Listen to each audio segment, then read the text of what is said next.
नमस्कार। आप सभी का स्वागत है रंजना की कहानियों में। लीजिए सुनिए मुंशी प्रेमचंद की लिखी हुई कहानी दो भाई। प्रातःकाल सूर्य की सुहावनी सुनहरी धूप में कलावती दोनों बेटों को जांघों पर बैठाकर दूध और रोटी खिलाती। केदार बड़ा था, माधव छोटा। दोनों मुंह में कौर लिए कई पग उछल कूद कर फिर जांघों पर आ बैठते और अपनी तोतली बोली में इस प्रार्थना को रट लगाते, जिसमें एक पुराने सहृदय कवि ने किसी जाड़े के सताए हुए बालक के हृदयोद्गार को प्रकट किया है। दैव दैव घाम करो, तुमरे बालक को लगता जाड़। माँ उन्हें चुमकार कर बुलाती और बड़े बड़े कौर खिलाती। उसके हृदय में प्रेम की उमंग थी और नेत्रों में गर्व की झलक। दोनों भाई बड़े हुए साथ साथ गले में बाहें डाले खेलते थे। केदार की बुद्धि चुस्त थी और माधव का शरीर। दोनों में इतना स्नेह था कि साथ साथ पाठशाला जाते, साथ साथ खाते और साथ ही साथ रहते थे। दोनों भाइयों का ब्याह हुआ। केदार की बधू चंपा अमित भाषणी और चंचला थी। माधव की वधू श्यामा सांवली सलोनी रूप रास की खान थी। बड़ी ही मृदु भाषणी, बड़ी ही सुशीला और शांत स्वभावा थी। केदार चंपा पर मोहे और माधव श्यामा पर रिझे, परंतु कलावती का मन किसी से न मिला। वह दोनों से प्रसन्न और दोनों से अप्रसन्न थी। उसकी शिक्षा दीक्षा का बहुत अंश इस व्यर्थ के प्रयत्न में व्यय होता था कि चंपा अपनी कार्यकुशलता का एक भाग श्यामा के शांत स्वभाव से बदल ले। दोनों भाई संतानवान हुए। हरा भरा वृक्ष खूब फैला और फलों से लद गया। कुत्सित वृक्ष में केवल एक फल दृष्टिगोचर हुआ, वह भी कुछ पीला कुछ मुरझाया हुआ, किंतु दोनों अप्रसन्न थे। माधव को धन संपत्ति की लालसा थी और केदार को संतान की अभिलाषा। भाग्य की इस कूटनीति ने सैने सैने द्वेष का रूप धारण किया, जो स्वाभाविक था। श्यामा अपने लड़कों को संवारने सुधारने में लगी रहती। उसे सिर उठाने की फुर्सत नहीं मिलती थी। बेचारी चंपा को चूल्हे में जलना और चक्की में पिसना पड़ता। ये अनीति कभी कभी कटु शब्दों में निकल जाती। श्यामा सुनती, कुढ़ती और चुपचाप सह लेती, परंतु उसकी यह सहनशीलता चंपा के क्रोध को शांत करने के बदले और बढ़ाती। यहाँ तक कि प्याला लबालब भर गया। हिरन भागने की राह न पाकर शिकारी की तरफ लपका चंपा और श्यामा समकोण बनाने वाली रेखाओं की भांति अलग हो गईं। उस दिन एक ही घर में दो चूल्हे जले, परंतु भाइयों ने दाने की सूरत न देखी और कलावती सारे दिन रोती रही। कई वर्ष बीत गए। दोनों भाई जो किसी समय एक ही पालथी पर बैठते थे, एक ही थाली में खाते थे और एक ही छाती से दूध पीते थे, उन्हें अब एक घर में एक गांव में रहना कठिन हो गया। परंतु कुल की साख में बट्टा न लगे, इसलिए ईर्षा और द्वेष की धधकी हुई आग को राख के नीचे दबाने की व्यर्थ चेष्टा की जाती थी। उन लोगों में अब भ्रात स्नेह न था, केवल भाई के नाम की लाज थी। माता जीवित थी, पर दोनों बेटों का वैमनस्य देखकर आंसू बहाया करती। हृदय में प्रेम था, पर नेत्रों में अभिमान न था। कुसुम वही था, परंतु छटा न थी। दोनों भाई जब लड़के थे, तब एक को रोते देख दूसरा भी रोने लगता था। तब वह नादान, बेसमझ और भोले थे। आज एक को रोते हुए देखकर दूसरा हंसता है, तालियां बजाता है। अब वह समझदार और बुद्धिमान हो गए हैं। जब उन्हें अपने पराये की पहचान न थी, उस समय यदि कोई छेड़ने के लिए एक को अपने साथ ले जाने की धमकी देता, तो दूसरा जमीन पर लौट जाता और उस आदमी का कुर्ता पकड़ लेता। अब यदि एक भाई को मृत्यु भी धमकाती हो, तो दूसरे के नेत्रों में आंसू न आते। अब उन्हें अपने पराये की पहचान हो गई थी।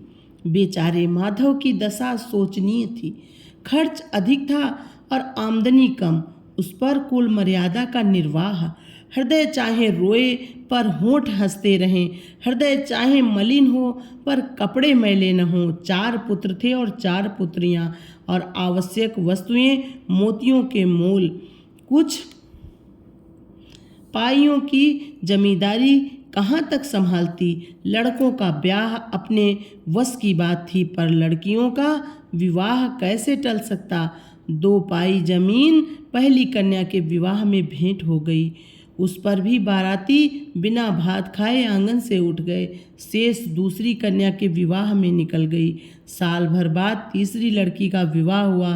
पेड़ पत्ते भी न बचे। हाँ, अब की डाल भरपूर थी, परंतु दरिद्रता और धरोहर में वही संबंध है जो मांस और कुत्ते में। इस कन्या का अभी गौना न हुआ था कि माधव पर 2 साल के बकाया लगान का वारंट आ गया।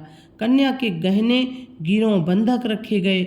गला छूटा। चंपा इसी समय की ताक में थी। तुरंत नए नातेदारों को सूचना दी, तुम लोग बेसुध बैठे हो, यहाँ गहनों का सफाया हुआ जाता है। दूसरे दिन एक नाई और 2 ब्राह्मण माधव के दरवाजे पर आकर बैठ गए। बेचारे के गले में फांसी पड़ गई।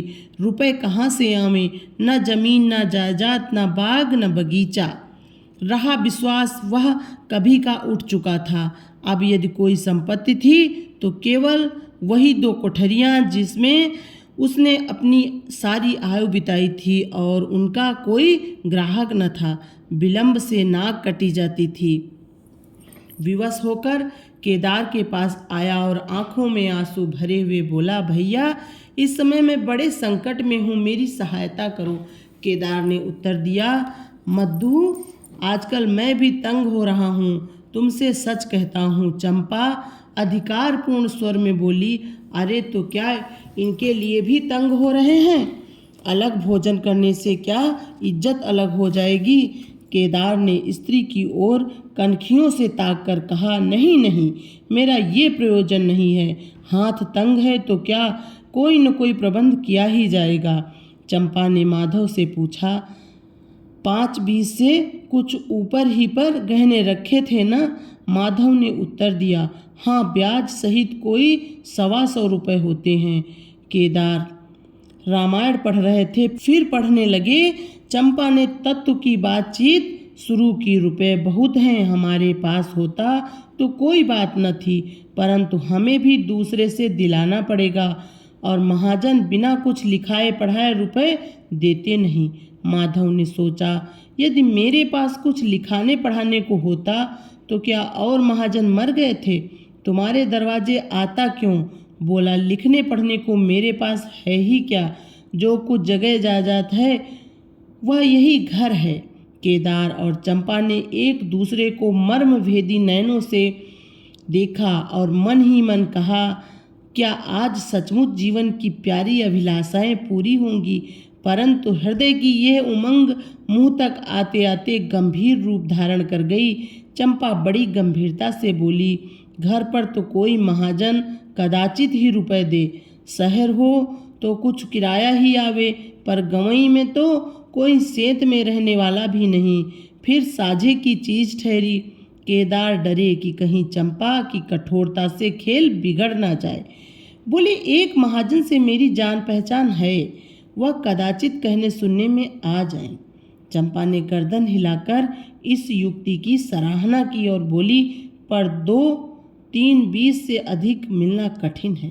केदार ने जान पर खेलकर कहा, अरे बहुत दबाने पर 4-20 हो जाएगा, और क्या। अब की चंपा ने तीव्र दृष्टि से केदार को देखा और अनमनी सी होकर बोली, महाजन ऐसे अंधे नहीं होते। माधव अपने भाई भावज के इस गुप्त रहस्य को कुछ कुछ समझता था। वह चकित था कि इन्हें इतनी बुद्धि कहाँ से मिल गई। बोला, और रुपए कहाँ से आएंगे?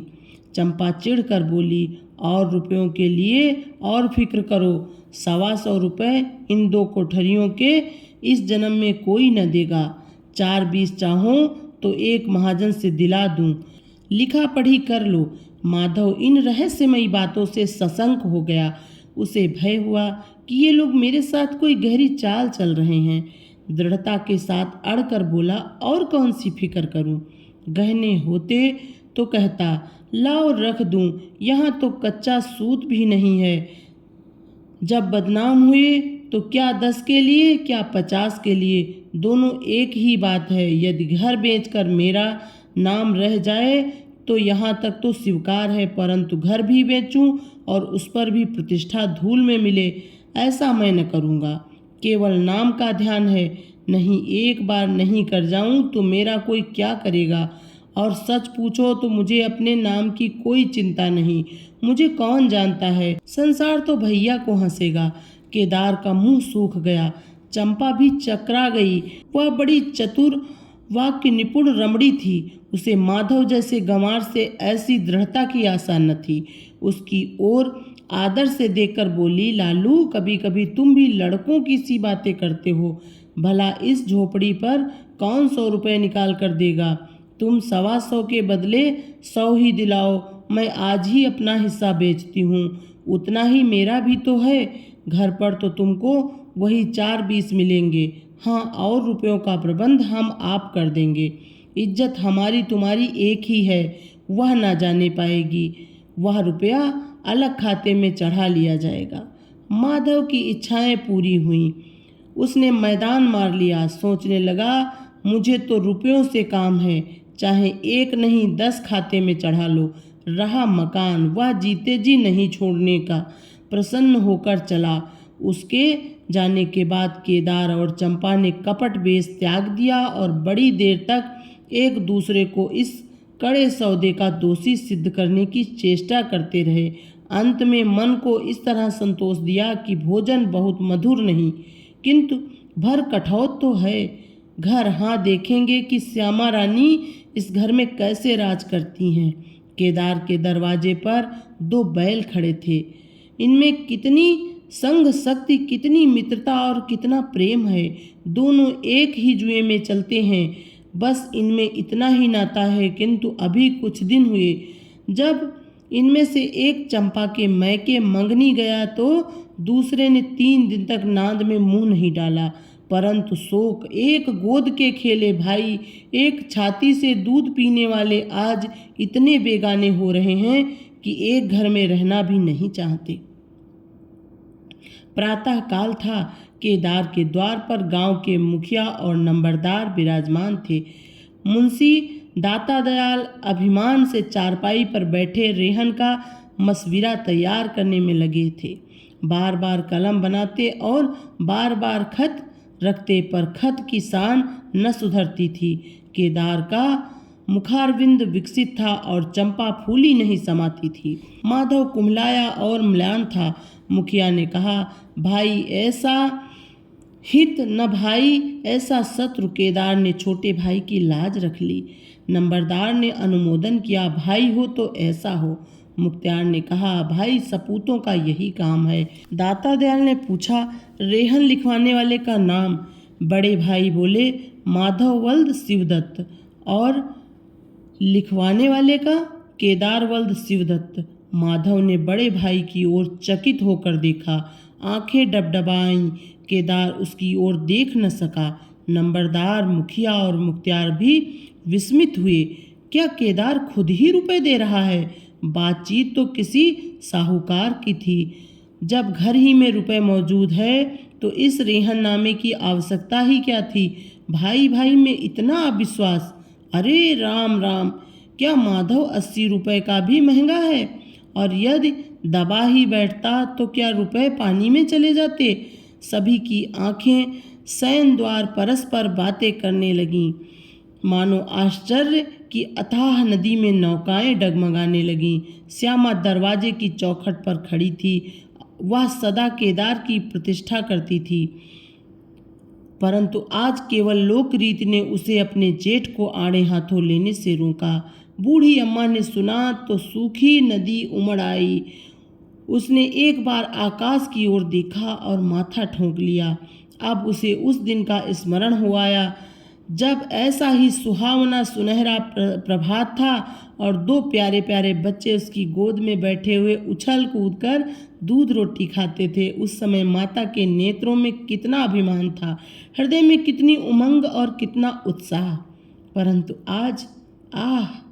आज नयनों में लज्जा है, हृदय में शोक संताप।